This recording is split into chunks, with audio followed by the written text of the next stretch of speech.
Sutra Trata yang menakjubkan. Bab 20, Bodhisattva Sadapaributta. Sunfasyang Sutra Tratai episode 1761. Menyebarkan Dharma di seluruh dunia dan tekun mempelajarinya untuk memberi manfaat bagi orang banyak. Sebagian orang melatih diri ke dalam untuk memberi kebaikan bagi diri sendiri, menjalankan praktik demi diri sendiri saja. Sebagian mempraktikkan dharma dan mengamalkannya di luar, memberikan manfaat bagi diri sendiri dan menuntun orang lain. Hendaknya mendalami lautan ajaran dari segala dharma dan sepenuh hati masuk ke dalam dunia, menyebarkan dharma di seluruh dunia dan tekun mempelajarinya, berharap dapat memberi manfaat bagi orang banyak. Kita telah memahami sebagian orang melatih diri ke dalam untuk memberi kebaikan bagi diri sendiri, menjalankan praktik demi diri sendiri saja. Ini adalah pelatihan diri. Ada orang yang merasa hidup ini singkat dan penuh penderitaan, sehingga memilih untuk memberi kebaikan bagi diri sendiri, mencari pembebasan pribadi agar tidak mengalami kesulitan lagi di kehidupan berikutnya. Ini disebut sebagai melatih diri untuk kepentingan diri sendiri, memberi kebaikan bagi diri sendiri. Namun, jika berbicara tentang pelatihan diri, ada juga jenis lain. Sebagian mempraktikkan dharma dan mengamalkannya di luar, memberikan manfaat bagi diri sendiri dan menuntun orang lain. Dharma kita akan bersungguh hati, memahami ajaran Buddha Dharma, serta prinsip-prinsip yang ada di alam semesta. Ada begitu banyak hal yang perlu kita pelajari. Semangat Buddha berkaitan dengan segala hukum alam, kebutuhan antara langit, bumi, dan manusia, serta bagaimana hubungan-hubungan ini dibangun dan saling berinteraksi. Alam dan kehidupan manusia harus selaras. Inilah bagaimana kita memahami keterikatan antara alam, dharma, dan manusia, serta bagaimana kita mengeksplorasi kehidupan di dunia ini. Buddha mengajarkan kita untuk menyelidiki asal-usul kehidupan, bagaimana kehidupan muncul, dan kemana pergi sumber kehidupan. Pencarian terhadap sumber kehidupan ini adalah bagian dari ajaran Buddha. Beliau melepaskan segalanya dengan sepenuh hati, melatih diri ke dalam, tidak hanya demi memberi kebaikan bagi diri sendiri, dan juga tidak menjalankan praktik demi diri sendiri saja. Yang terpenting adalah mempraktikkan dharma dan mengamalkannya di luar, dengan tujuan mengeksplorasi prinsip kebenaran alam semesta dengan langit dan bumi, serta mencari asal-usul kehidupan manusia, agar dapat membantu semua orang menemukan jalan keluar dari kebingungan. Banyak orang yang bingung di dunia ini, tidak mengetahui asal mereka, juga tidak mengetahui kemana mereka akan pergi, sehingga tidak mengetahui bagaimana mereka berada di dalam ini. Tidak mengetahui kemana mereka akan pergi, sehingga mereka tidak mengetahui apapun, sehingga di dalam ini meskipun terlahir di alam manusia, mengalami kebingungan dan tersesat di dunia manusia, menciptakan karma di dunia manusia, mengikat satu sama lain di dunia ini, ditambah lagi dengan timbunan kekuatan karma sungguh tiada habisnya, sehingga para makhluk demikian tumpul dan rendah, tidak dapat menghayati dharma. Ini adalah tujuan Buddha datang ke dunia ini, yakni mempraktikkan dharma dan mengamalkannya di luar. Memahami prinsip kebenaran, beliau mulai masuk ke kerumunan makhluk hidup, ingin memiliki kesempatan untuk bersama dengan semua orang, memiliki hubungan sebab dan kondisi dengan dunia ini, yakni memberikan manfaat dan menuntun orang lain. Sebagian mempraktikkan dharma dan mengamalkannya di luar, memberikan manfaat bagi diri sendiri dan menuntun orang lain. Memberi manfaat pada diri sendiri adalah praktek dengan tubuh jasmani, serta pengasuhan batin akan sifat Buddha telah melaluinya di dunia ini, melewati hal-hal duniawi sebelum kembali ke dunia. Setelah tersadarkan dan tercerahkan untuk membuat manusia mengetahui prinsip kebenaran. Kamu datang dari mana? Menerima kehidupan seperti ini, bagaimana untuk merubahnya menjadi lebih baik? Rubahlah hatimu, kebiasaan, dan tingkah lakumu saat ini. Melatih diri dengan baik. Melatih diri bukanlah menjadi seorang biku atau biksuni barulah dikatakan sebagai melatih diri. Terdapat 4 murid yang berjalinan dengan ajaran Buddha, 2 biksu atau biksuni, dan 2 upasaka upasika. Singkatnya, upasaka dan biksu atau biksuni selalu berlatih dengan cara yang sama, tetapi ada berbagai sila yang berbeda. Memiliki keinginan dan tekad yang sama, namun berada di tingkat yang berbeda. Inilah ajaran Buddha yang tersebar di antara orang-orang. Sangha merupakan penyelamat semua makhluk di dunia. Menjadi biksu atau biksuni haruslah mempraktikkan sesuai dengan aturannya, menunjukkan tindakan bijaksana yang seharusnya dari seorang biksu atau biksuni. Dengan demikian barulah dapat menjadi pengarah atau guru di saat memasuki kerumunan, membawa mereka dan melepaskan diri dari kebingungan menuju ke jalan yang benar. Inilah dunia manusia. Bagaimana agar Dharma dapat menarik mereka untuk diselamatkan? Maka itu perlu dijelajahi. Hendaknya mendalami lautan ajaran dari segala Dharma. Dharma, ketika kita mendalaminya, kita akan menemukan bahwa Dharma itu sangat luas bagaikan lautan. Bukankah dalam 3 perlindungan atau Trisarana juga dikatakan demikian? Berlindung pada Dharma mendalami Sutta Pitaka, mendapatkan kebijaksanaan sedalam lautan. Artinya, masuk untuk memahami banyak Dharma, sehingga mendapatkan kebijaksanaan sedalam lautan. Oleh karena itu, sepenuh hati masuk ke dalam dunia. Setelah kebijaksanaan mencukupi, maka harus masuk ke dunia untuk membimbing makhluk hidup, menyebarkan Dharma di seluruh dunia dan tekun mempelajarinya. Bukan hanya untuk membimbing makhluk hidup, melainkan juga harus memahami kehidupan manusia di dalam masyarakat. Oleh karena itu, jika belum menjalani, maka tidak akan tumbuh kebijaksanaan. Segala sesuatu di dunia ini merupakan sarana untuk meningkatkan kebijaksanaan seorang bodhisattva. Oleh sebab itu, seorang bodhisattva masih memiliki tingkatan yang bisa terus berkembang, sehingga seorang bodhisattva masih memiliki ruang untuk maju dan masih ada tujuan akhir yang harus dicapai. Oleh karena itu, bodhisattva harus terus menyebar luas di dunia, yaitu dengan menyebarkan Dharma di seluruh dunia dan terus-menerus tekun mempelajarinya di dalam kehidupan, berharap dapat memberi manfaat bagi orang banyak. Bersama-sama sepenuh hati berusaha memberikan manfaat bagi orang banyak dan meringankan penderitaan makhluk hidup. Inilah bodhisattva. Oleh karena itu, berharap setiap orang terhadap semangat bodhisattva harus sangat jelas. Bermanfaat bagi diri sendiri adalah membimbing diri sendiri. Kita membimbing diri sendiri. Dengan sendirinya, diri sendiri bisa memahami arah tujuan. Diri sendiri sudah terbimbing, kita harus membangkitkan ikrar membimbing orang lain.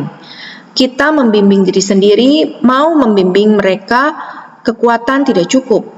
Harus tidak berhentinya mempelajari Dharma Buddha. Dharma Buddha, Dharma bagaikan lautan, sangat luas, harus terus giat. Oleh karena itu, belajar tidak pernah habisnya. Setiap orang harus belajar semangat bodhisattva Sadapaributta, masuk ke kerumunan masyarakat, merasakan suara kerumunan masyarakat, segala macam suara dan warna perilaku. Beliau harus bisa kuat demi menapaki jalan bodhisattva, demi mempelajari perilaku semua makhluk di dunia. Oleh karena itu, tidak boleh tidak, harus masuk kerumunan masyarakat. Mari kita lihat naskah sutra kemarin. Bodhisattva Sadapaributta akan pergi ke tempat mereka berada, seraya berkata, "Aku tidak akan meremehkan kalian, sebab engkau sekalian ada mempraktikkan jalan dan kelak semuanya akan mencapai kebudaan." Sutra Teratai bab 20, Bodhisattva Sadapaributta. Satu bagian naskah sutra ini seharusnya maksudnya sudah muncul. Bodhisattva Sadapaributta tidak peduli orang bagaimana, beliau tetap masih berusaha. Melihat orang masih sangat rendah hati, memuji, aku tidak berani meremehkan kalian. Kalian semua sama, bisa mempraktekkan jalan bodhisattva. Kalian semuanya kelak juga bisa mencapai kebudaan. Selanjutnya mengatakan, sesudah orang-orang itu mendengar ini, mereka akan menghina dan mencercanya. Namun Bodhisattva Sadapaributta mampu menahannya dengan sabar. Sutra Teratai bab 20, Bodhisattva Sadapaributta. Semua orang meremehkan dia, menolak menerima berkah darinya, bahkan menghina dan mencercanya. Bodhisattva Sadapaributta mampu menahannya dengan sabar. Dia masih dapat sabar menahannya.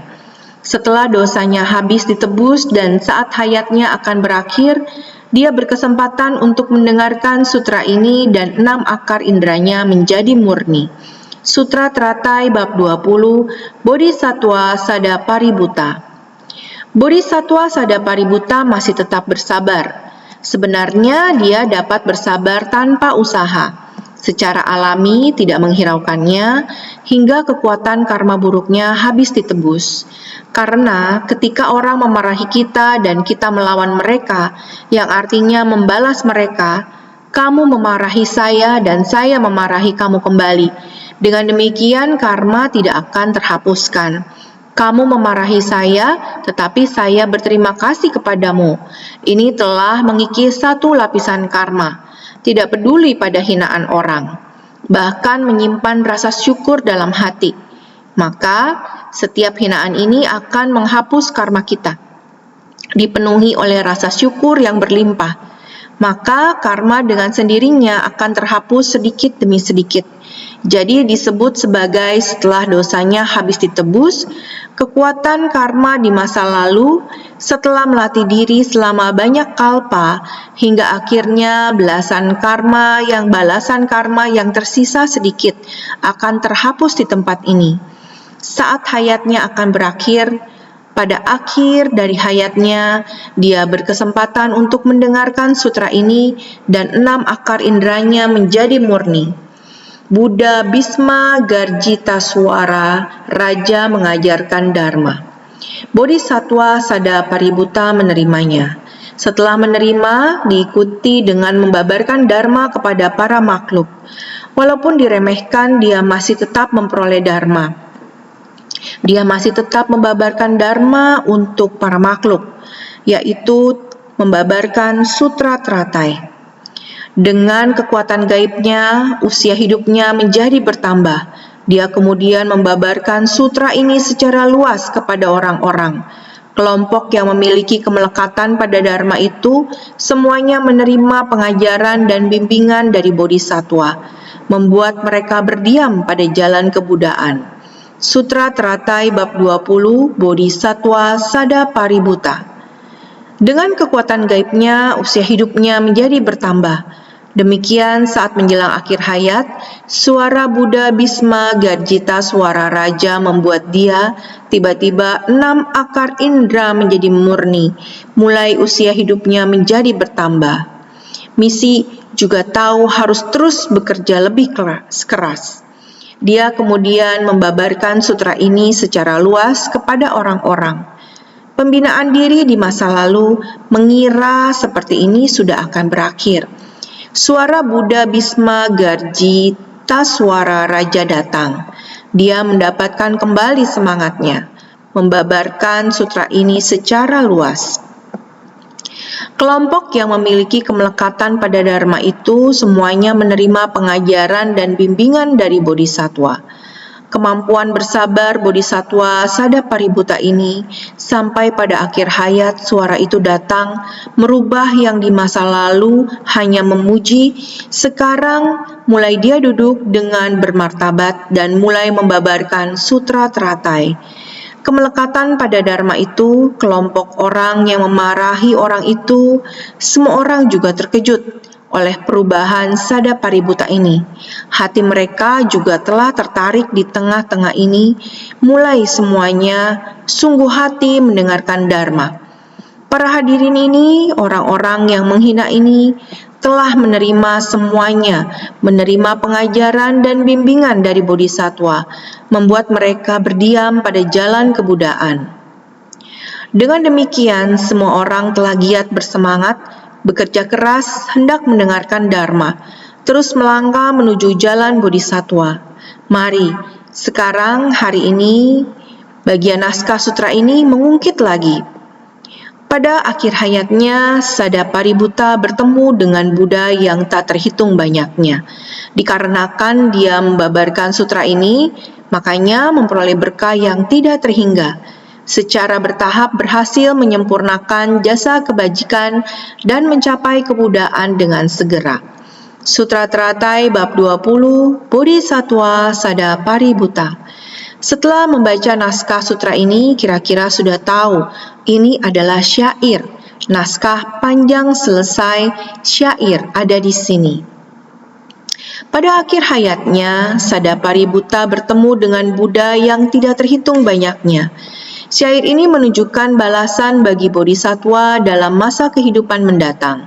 Dia tahu akan apa yang disenangi dalam hati para makhluk.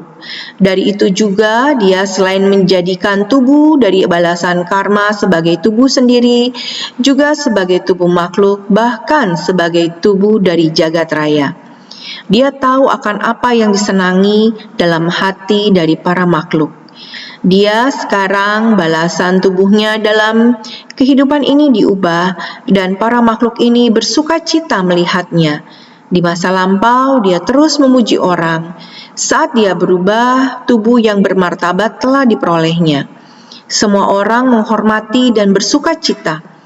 Dari itu, selain menjadikan tubuh dari balasan karma sebagai tubuh sendiri, di masa lalu dia memiliki karma yang belum habis. Sekarang dia berubah, benar-benar memiliki penampilan yang bermartabat. Saat untuk membabarkan Dharma kepada semua makhluk. Jadi juga sebagai tubuh makhluk, terlebih dahulu terjun ke tengah orang banyak, kemudian menyelamatkan semua makhluk, bahkan sebagai tubuh dari jagat raya yang luas dan tak berbatas. Dia telah banyak menjalin banyak jodoh berkah dan jodoh dharma. Dikarenakan dia membabarkan sutra ini, makanya memperoleh berkah yang tidak terhingga. Secara bertahap berhasil menyempurnakan jasa kebajikan dan mencapai kebudaan dengan segera. Dikarenakan ada membabarkan sutra ini, makanya mendatangkan banyak berkah. Secara perlahan-lahan menyempurnakan jasa kebajikan sebagai bodhisattva, selanjutnya mencapai jalan kebudaan tiada tara dengan segera. Dikarenakan dia membabarkan sutra ini, makanya memperoleh berkah yang tak terhingga. Secara bertahap berhasil menyempurnakan jasa kebajikan dan mencapai kebudaan dengan segera. Karena Bodhisattva Sadapaributta membabarkan Sutra Teratai sehingga mendatangkan berkah yang tidak terhingga, secara perlahan-lahan mengakumulasi jasa kebajikan dengan segera bisa mencapai kebudaan. Ini karena dia membabarkan sutra, makanya mendatangkan banyak berkah. Secara perlahan-lahan menyempurnakan jasa kebajikan sebagai bodhisattva. Ini sangat mudah, demikian semua orang memahaminya. Selanjutnya, naskah sutra menyampaikan lagi. Sadapaributta pada saat itu adalah diriku sendiri. 4 kelompok murid pada saat itu yang melekat pada Dharma dan mendengar Sadapaributta berkata, kalian kelak akan mencapai kebudaan. Dikarenakan sebab musabab ini, mereka bertemu dengan Buddha yang tidak terhitung banyaknya. Sutra Teratai Bab 20, Bodhisattva Sadapaributta. Bagian naskah sutra ini juga sangat mudah. Siapa Bodhisattva Sadapaributta pada saat itu? Itu adalah saya, Buddha Sakyamuni. Ini sangat sederhana. Sadapaributta pada saat itu adalah diriku sendiri. Sadapaributta pada saat itu adalah diriku sekarang ini, Sakyamuni. 4 kelompok murid pada saat itu yang melekat pada Dharma. 4 kelompok murid pada saat itu yang melekat pada Dharma adalah Bhadrapala dan lainnya. 4 kelompok murid pada saat itu yang melekat pada Dharma. 4 kelompok murid pada saat itu melekat pada Dharma dan sombong. Ketika melihat Sada Paributta, hati mereka bergejolak. Mereka mulai memarahinya. Siapa yang mewakili kelompok ini? Orang-orang ini adalah Bhadrapala dan lainnya. Mendengar Sada Paributta berkata, kalian kelak akan mencapai kebudaan. Orang-orang itu awalnya tidak punya tekad. Namun Sada Paributta giat menanamkan benih dari kendaraan besar dan menjalin jodoh dengan mereka, memberikan manfaat bagi mereka dengan berderma-dharma. Bodhisattva Sada Paributta berkata, kalian kelak akan mencapai kebudaan. Orang-orang ini pada awalnya tidak punya tekad, hanya mengikuti orang-orang turut memarahi seperti hembusan angin ketidaktahuan. Orang memarahi, turut serta memarahi. Demikian memarahi dengan ketidaktahuan merupakan penghinaan yang tidak enteng. Ingin mengejar, ingin memukul, hanya ikut-ikutan belaka. Turut mengejar, turut memukul, ingin memukul Sada Paributta dan lainnya. Sada Paributta karena beliau giat dan bersemangat, beliau tidak khawatir. Beliau telah giat menanamkan benih dari kendaraan besar. Semua orang sengaja ingin mengejar dan memukulnya, seperti sedang bermain dengan sekelompok anak kecil, menganggap hidup sebagai permainan, memberkati mereka. Semua orang memarahinya jika ingin memukul, beliau lari, mereka pun mengejar. Inilah menganggap hidup sebagai permainan. Berlari di belakang merasa lelah, berlari di depan merasa bahagia. Wah, saya berlari, kalian tidak dapat mengejar. Demikian menarik perhatian orang lain dan juga tanpa kekhawatiran. Karena orang-orang itu awalnya tidak punya tekad, orang-orang yang mengejar kelompok tersebut hanya merasa senang, tidak ada kebencian, tidak ada rasa dendam. Hanya saja orang-orang berteriak, ikut memanggil terhadap Bodhisattva Sada Paributta, tidak ada kaitannya sedikit pun. Namun dengan sedikit petunjuk dari Sada Paributta saja, sudah terjadi jalinan jodoh, saya berlari, kamu mengejar. Sehingga Sada Paributta pun giat menanamkan benih dari kendaraan besar dan menjalin jodoh dengan mereka. Demikian menjalin jodoh dengan mereka, ini disebut berderma-dharma. Ini juga salah satu bentuk berderma-dharma. Bodhisattva membimbing para makhluk, 6 paramita dan puluhan ribu praktiknya, membawa manfaat bagi orang lain, berdana, demikian saling berkaitan, di tempat tersebut saling mendukung. Dikarenakan sebab musabab ini, mereka bertemu dengan Buddha yang tak terhitung banyaknya.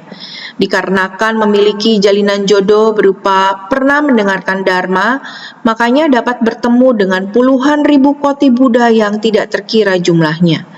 Dikarenakan sebab musabab ini, mereka bertemu dengan Buddha yang tak terhitung banyaknya. Dikarenakan sebab musabab ini, mereka bertemu dengan banyak Buddha selama kehidupan demi kehidupan.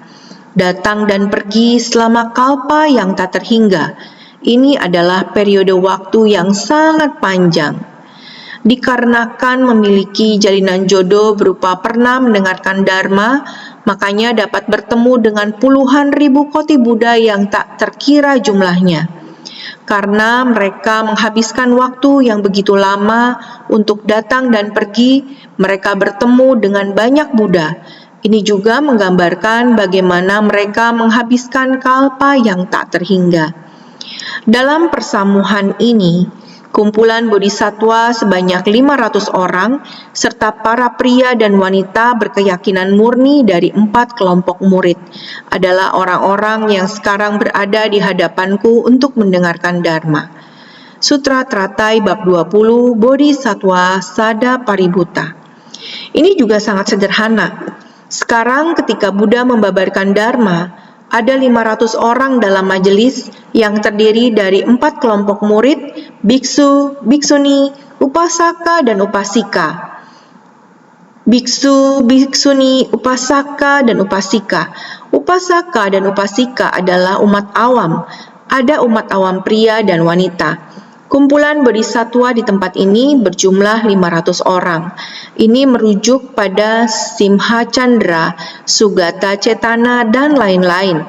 Orang-orang ini semua hadir.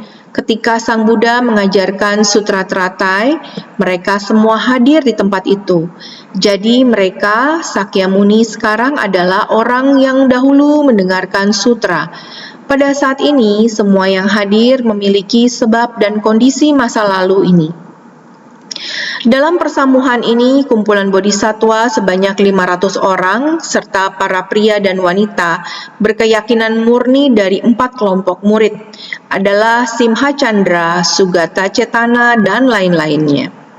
Sakyamuni sekarang adalah orang yang dahulu mendengarkan Sutra Teratai dan meneruskan Dharma. Menjalin hubungan antara sekarang dengan masa lampau adalah untuk menunjukkan bagaimana orang-orang menentang atau menuruti. Dahulu kala pada masa Buddha Vimalakirti, Buddha Sakyamuni berada di tempat itu mendengarkan Sutra Teratai. Sekarang beliau membabarkan Dharma, menjalin hubungan terus-menerus, menjalin hubungan tanpa batas. Dari kalpa-kalpa lampau yang tidak terhitung jumlahnya hingga masa kini. Dari masa lampau hingga masa depan. Jalinan hubungan ini antara sekarang dengan masa lampau mengacu pada hubungan masa lampau dan masa kini. Sekarang Buddha Sakyamuni masih menyelamatkan makhluk hidup. Ajaran semua Buddha adalah sama, membabarkan Dharma dari kehidupan ke kehidupan. Oleh karena itu adalah untuk menunjukkan bagaimana orang-orang menentang atau menuruti. Beliau mengajarkan kepada semua orang, perilakumu yang ini salah, perilakumu yang ini benar. Sadapaributta, perilaku Anda sudah benar adanya. Berpikiran terbuka, jangan ambil hati saat dimarahi orang lain. Inilah pelatihan diri. Pelatihan diri yang paling halus dan menyeluruh. Kelompok orang itu mengutuk, memukul, dan mengejar orang. Mereka sudah tidak benar. Mereka menentang Dharma. Bagaimanapun hubungan yang dibentuk oleh orang-orang yang memiliki niat baik, ada sebab dan kondisi agar mereka bisa diselamatkan. Oleh karena itu, ini menunjukkan bagaimana orang menuruti Dharma atau tidak. Selanjutnya, naskah Sutra Teratai menyebutkan, pada masa-masa kehidupan lampauku, aku mendorong orang-orang agar mendengarkan dan menerima sutra ini sebagai dharma tertinggi. Aku membuka dan menunjukkannya untuk mengajarkan orang-orang, memungkinkan mereka untuk berdiam dalam nirwana dari satu masa kehidupan ke masa-masa kehidupan selanjutnya, tetap menerima dan menegakkan sutra ini. Sutra Teratai Bab 20 Bodhisattva Sadapaributta. Naskah sutra ini juga sangat mudah. Pada masa kehidupan lampauku, selalu mendorong orang-orang, mendorong sangat banyak orang untuk baik-baik agar mendengarkan dan menerima sutra ini. Harus mendengarkan sutra itu. Sutra apakah itu? Sutra Teratai adalah sebagai dharma tertinggi. Pada masa-masa kehidupan lampauku, aku mendorong orang-orang agar mendengarkan dan menerima sutra ini sebagai dharma tertinggi. Menyebutkan kalau mendengarkan sutra ini akan mendapatkan manfaat. Dengan mendengarkan sutra ini membuat mereka berdiam pada jalan bodhisattva yang hening dan jernih. Dari segala sutra, sutra ini adalah yang teratas. Makanya dikatakan sebagai tertinggi. Inilah manfaat yang diperoleh dari mendengarkan sutra ini. Dengan mendengarkan sutra ini membuat mereka berdiam, batin berdiam pada kondisi bodhisattva yang hening dan jernih. Jika kita memahami sutra ini secara menyeluruh, pikiran kita akan menjadi tenang. Kita akan mampu melihat dengan jelas keadaan apapun yang sedang kita alami. Tidak panik, yaitu mengenali dengan jelas realitas sejati generasi manusia. Inilah kekuatan dari sutra ini.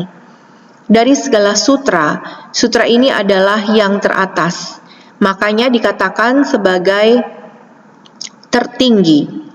Aku membuka dan menunjukkannya untuk mengajarkan orang-orang, memungkinkan mereka untuk berdiam dalam nirwana, membabarkannya dan menunjukkan, guna mengajarkan dan membimbing orang-orang itu, membuat mereka berdiam dalam maha parinirwana.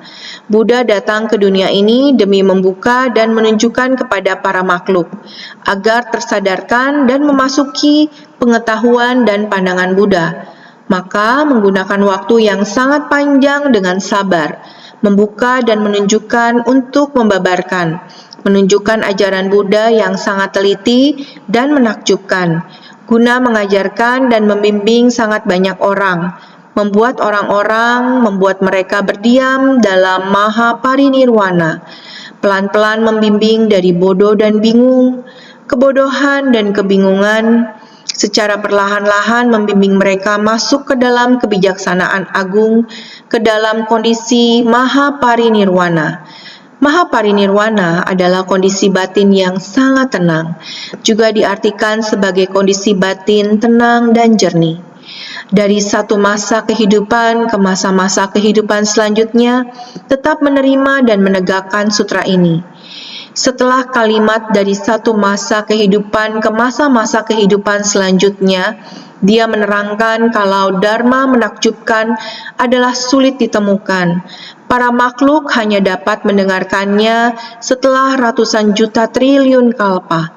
Para Buddha hanya dapat membabarkan sutra ini setelah ratusan juta triliun kalpa. Dari satu masa kehidupan ke masa-masa kehidupan selanjutnya, tetap menerima dan menegakkan sutra ini. Bagian selanjutnya dari teks ini menjelaskan dari satu masa kehidupan ke masa-masa kehidupan selanjutnya, artinya bahwa dharma menakjubkan adalah sulit ditemukan. Maka dari satu masa kehidupan ke masa-masa kehidupan selanjutnya, tetap menerima dan menegakkan sutra ini, supaya kita menyadari bahwa dharma sejati, dharma yang menakjubkan, tidak bisa didapatkan setiap orang hanya dalam satu kehidupan. Di antara begitu banyak orang bisa mendapatkan sutra ini, mendengar, memahami, dan membabarkan sutra ini. Membabarkan dengan mengajarkannya kepada orang lain bukanlah hal yang mudah. Oleh karena itu dikatakan dharma menakjubkan adalah sulit ditemukan. Sangat sulit dan sangat langka bisa mendapatkan dharma ini. Jadi para makhluk hanya bisa mendengarkannya setelah ratusan juta triliun kalpa. Para Buddha hanya dapat membabarkan sutra ini setelah ratusan juta triliun kalpa. Artinya, kita harus mendengarkan sutra teratai dalam waktu yang sangat panjang. Jika bisa memahaminya dengan mendalam, maka di kehidupan mendatang kita bisa terlahir di zaman yang sama dengan Buddha dan bertemu dengannya.